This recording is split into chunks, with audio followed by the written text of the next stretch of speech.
Yo, what's up mga idol? For today's video, ang gawin naman natin ay yung cellphone na nasira ang kabitan ng antina ng signal. So ayan, galing pa po ito sa Bohol. So malayo po ito mga idol at pinadala sa atin para maayos. So ayan mga idol, i-check na po natin. Ang main issue po talaga nito mga idol ay LCD lang. So nag-DIY po ang may-ari at nagkaroon po ng problema sa signal. So paano nyo ba maiwasan kapag nagpalit ba kayo ng LCD? Kailangan ba ito alisin ang antenna or hindi na? So panoorin nyo po ang buong video. So ayan mga idol, ito po yung talent pin natin. Maraming salamat po sa inyong tiwala. So ayan mga idol, meron pong nakasulat. So basahin na lang po natin. So galing pa po ito sa Bohol. So ayan, natanggal ko yung lagayan para sa signal wire from charging port to main board. So ayan mga idol, gagawin po natin ngayon ay magpapalit po tayo ng antenna cable at yung pinaka lagayan ng antenna sa main board. So yun po yung na-damage. So panoorin nyo po ang dulo ng video. Ayan mga idol, so i-check na po natin. So unang pindot ko sa on-off ay nagbi-blank. So nakauna po siya nang dumating. At ayan mga idol, so galing pa po ito ng Poblacion Norte, Batuan, Bohol. So maraming salamat po sa inyong tiwala mga idol at sa lahat po nang nagtitiwala sa Julpon TV. Maraming salamat po. Ayan mga idol, sinik ko po yung mga gilid-gilid mga idol. So nakita ko po na medyo may mga angat-angat na talaga. So panoorin nyo po kung paano nag-angat-angat yan. Ayan mga idol, so meron po akong SIM card dito. So may signal po yan. So, i-check ko po siya kasi nawalan daw po ito ng signal after po pinalitan ng LCD dahil po sa may natanggal sa ilalim at panoorin nyo po ang dulo ng video nito mga idol. So, ayan, meron pong isang SIM card at ayan na nga mga idol, sinek ko po siya kung magkakaroon pa ba ng signal. Ayan. So, ayan, nagpipitak-pitak po yung LCD niya. So, medyo replacement na kasi yan. Ayan mga idol, kung napapansin nyo po, naka-X lang po ang lagayan ng SIM card. Binasa naman yung SIM pero wala po talagang signal. Hanggang X lang po ang nakalagay. So ibig sabihin wala po yan signal. So possible mga idol na doon sa mismong antenna ang nandoon ang problema. So minsan kasi hindi naman dapat natin tinatanggal. So tinatanggal natin kaya po nadadamage. So kung magpalit po kayo ng mga LCD mga idol, panoorin nyo po ito para makaiwas kayo na hindi po madadamage ang ibang parts kapag nagpalit kayo ng LCD. So ayan mga idol. So kung napapansin nyo po, nasa gitna na po yung pinaka-antenna niya. At kung napapansin nyo po mga idol, ayan, meron na pong sunog sa gilid. So paano po ba yan nangyari? Bitin na po yung antenna na nakalagay. So ayan, possible na napalitan po ito mga idol. So ayan, buksan natin yung lahat at mag-shoutout po tayo dito. Ayan, lahat at sa lahat po ng ating viewers na nanonood, shoutout sa inyong lahat at sa gustong magpa-shoutout, comment kayo sa video. Ayan mga idol, kung napapansin nyo po, kanya na po ang nangyari sa antenna niya. So ayan, wala na yung antenna sa board at pinaghihinang na. Possible yung nasunog sa gilid, kakahinang po yan. At nawala na po yung pinaka-antenna, yung salpakan mismo sa main board. So ayan mga idol, chinik ko rin po yung baba, tanggalin ko muna yung screw.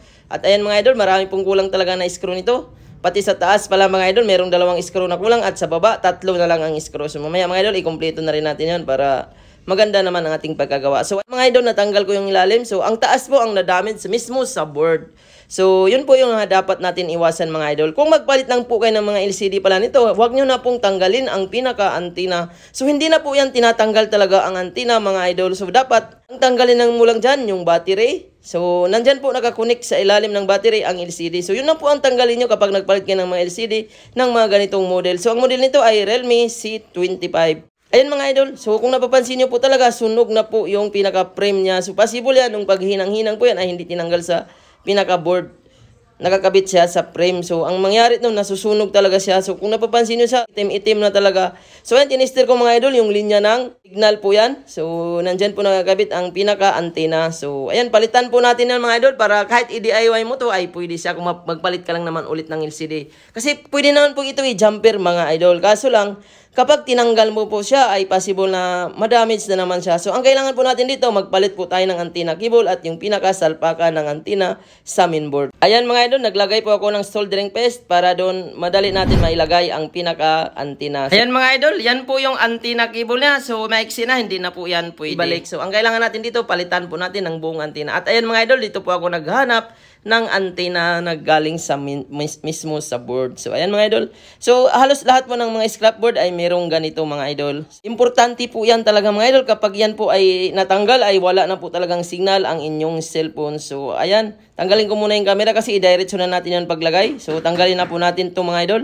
So naglagay po ako ng plugs dito. So halos po lahat ng motherboard ngayon ng mga Android ay meron pong mga antenna. So kuha ka lang dyan sa ganyan. So hindi po yan basta-basta mailagay kung wala po kayong gamit. kailangan mo ng hot air, tweezer, flux. So, yan po yun mga idol. So, ayan, natanggal ko na siya. So, ilagay na po natin doon sa natanggal. So, yan po yung natanggal niya doon nung pagpalit ng LCD. So, dapat mga idol, tips ko, kung magpalit lang naman kayo ng LCD, ay huwag nyo na pong tanggalin ang pinaka-antenna para hindi ma-damage. So, ayan, yan po yung natanggal natin. So, ipapalit na po natin doon sa na-damage. So, ang magkagandahan lang po dito mga idol, kapag i-DIY ito ng mayari, ay pwede na matanggal-tanggal ang board. Either kung i-jumper po natin yan, ay mahirapan po kapag i-DIY po ng mayari yan kasi mamaya hindi wala siyang panghinang at hindi na po yan mababalik kung sakaling buksan man yan. So, ayan. Gumamit po ako dito ng hot air, tweezer, flux. So, ayan. Ikabit na po natin. So, yan po yung natanggal na damage nung pagpalit ng LCD. So, ayan. Ingat-ingat po talaga mga idol para hindi po kayo lalong gumasto. Kasi mayroon na po itong mga tutorial sa YouTube kung paano magpalit ng LCD. Sa mga ganitong unit ay hindi na talaga kailangan tanggalin ang antena doon sa board or hindi mo na kailangan tanggalin ang board. So, battery lang ang alisin mo. So, nandun po sa ilalim ang LCD. So, ayan mga idol.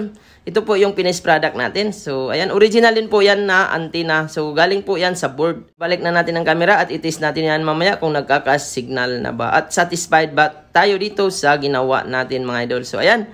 Naibalik ko na yung mga camera. At ayan mga idol. Tingnan na po natin kung tama ba yung paglagay natin. At yung pinaka-keyboard niya mga idol. So, sira na rin po yan. Ayan. Kung napapansin nyo po, hindi na po yan kasya dahil maiksi na po yan.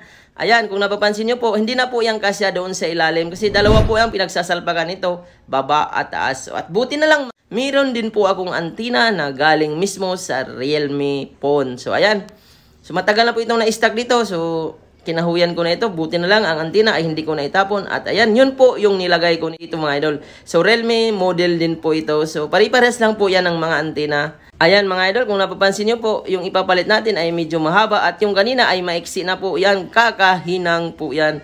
So, dapat mga idol, wag nyo na pong hinangin or dapat ang gamitin nyo lang pong pang jumper ay yung pinaka-jumper wire. So, ayan, nilagay ko na po yung antenna na mahaba. So, yan po yung parehas mga idol. So, dito dapat nakalagayan sa gilid niya mismo sa frame. Hindi kagaya kanina, nasa gitna na po siya. So, ito po ay parehas na parehas talaga. So, ayan. Napakaganda po ng pagkagawa natin dahil pinalitan na po natin ng buo mga idol. Hindi na natin ginumper. Although pwede naman siyang i-jumper. Kaso lang pag tinanggal po ito ay mahirapan po kung i-DIY man ng may-ari. So ayan, pinaka-antenna na rin po ang pinalitan natin. Dalawa na. So ayan, finished product na po natin mga idol. At i-test na po natin yan mamaya. Kung magkaroon ba ng signal at malakas na ba. So kanina, naka-X lang po siya. So ayan mga idol, yan po yung kanina.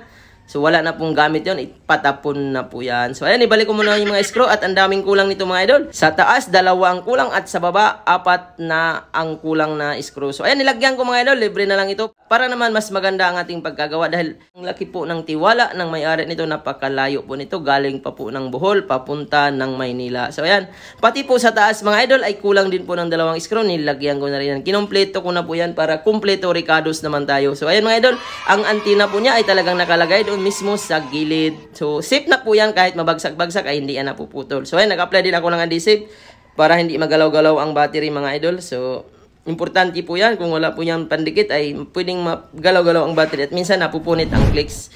At ayan na nga mga idol. So, dahil nailagay na natin, nakompleto natin ang ilalim. So, ang gilid talaga na nasunog ay medyo may angat konti. So, hindi natin pakialaman yan dahil sa frame po yan, kailangan po yan palitan. At ayan na nga mga idol, sinubukan ko siya ng SIM card at inon ko na siya at tingnan po natin kung magkaroon na ba ng signal at kung malakas na ba din ang signals. So ayan mga idol, nag-open na po siya at sana mga idol, i-subscribe nyo po ang aking channel at huwag nyo kalimutan mag-like sa ating video. At ayan mga idol, sobrang lakas po talaga ng signal.